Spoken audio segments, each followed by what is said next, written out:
After watching the 90-Day Fiancé, The Last Resort Tell-All, I'm firmly Team Jasmine. She took accountability amid crumbling marriage and shocking pregnancy. I had low expectations for Jasmine Pineda going into the 90-Day, The Last Resort Tell-All, but after the epic 5-part reunion, I found myself taking her side amid her messy split from Gino Palazzolo. After Jasmine moved from Panama to Michigan to marry Gino, her life began to fall apart. She'd left her 2 sons behind in Panama, and on top of her heartbreak, Gino refused to be intimate with her.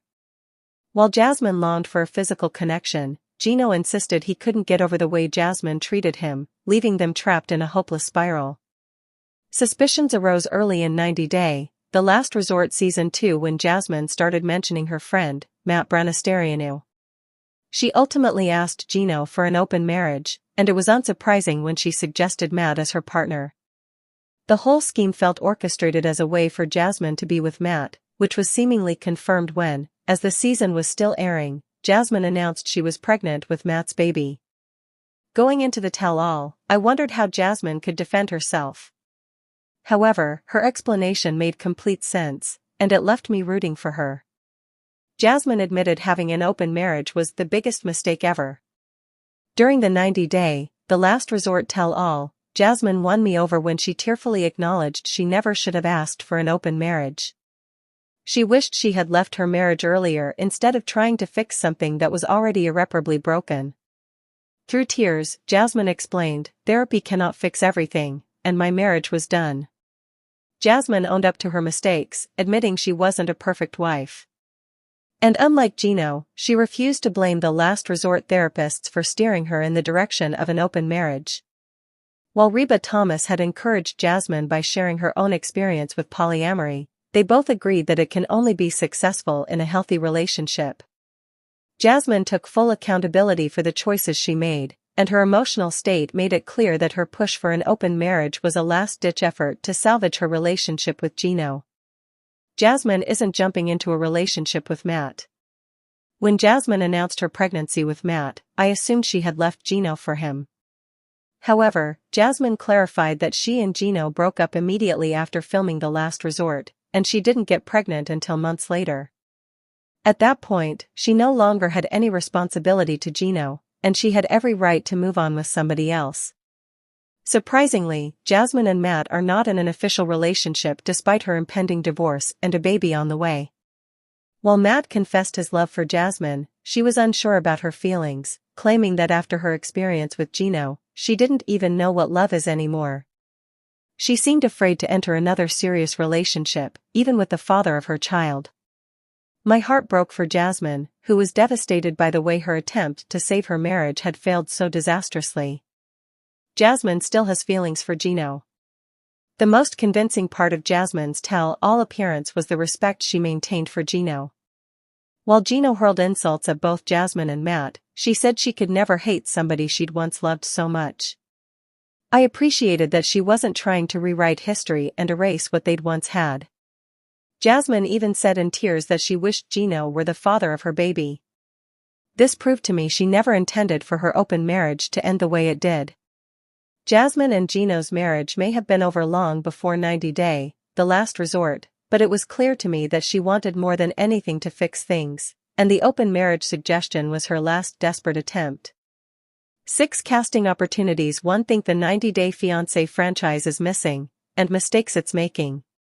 While I find 90-Day Fiancé and its spin-offs very enjoyable, I believe the network could improve them to make them even more entertaining. When I first watched 90-Day Fiancé in 2014, it felt like a refreshing change from other popular dating shows, such as The Bachelor. It appeared more relatable and authentic, showcasing a diverse cast and their unique stories. Over time, the network has expanded the 90-Day Fiancé franchise by releasing numerous spin-offs, including allowing cast members to share updates through a self-shot show called 90-Day Diaries. Over the years, the network has expanded the franchise in significant ways. It introduced a spin-off called 90-Day Fiancé, The Other Way, which follows American cast members as they move to another country to marry their foreign partners.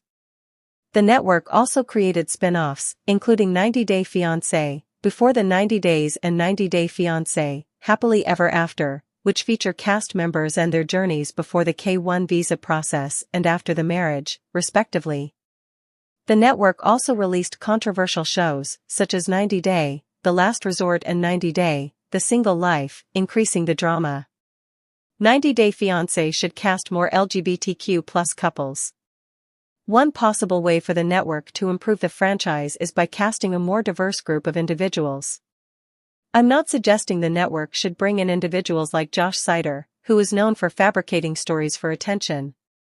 Instead, I recommend that the network cast couples like Armando Rubio and Kenny Niedermeyer, who represent positive aspects of their communities and have compelling stories to share. 90 Day Fiancé should avoid casting people who've been on reality shows before. I think the network should implement a strict policy regarding the casting of individuals who have previously appeared on reality TV shows. Many of these individuals are often motivated by fame, money, and attention rather than telling a genuine love story. I think authenticity is what sets 90 Day Fiancé apart from shows like The Bachelor and Love is Blind. Therefore, it would be beneficial for the network to refrain from casting ex-reality TV stars altogether. Additionally, it would be helpful for the network to limit the number of seasons in which alumni can participate. Preventing certain couples from exploiting the franchise by creating artificial drama would help the show's quality and credibility. 90 Day Fiancé should expand the countries highlighted. I've noticed many viewers expressing the idea that 90 Day Fiancé would be improved by featuring new cultures and countries. According to a Reddit thread by @DandyGirl88, some suggested examples include Japan, New Zealand, Singapore, the United Arab Emirates, UAE, and others. I agree that fans may be onto something by wanting the show to explore a wider variety of countries. It seems that many viewers are growing tired of seeing the same Latin American countries, such as Colombia and Brazil, or Asian countries like Thailand and India.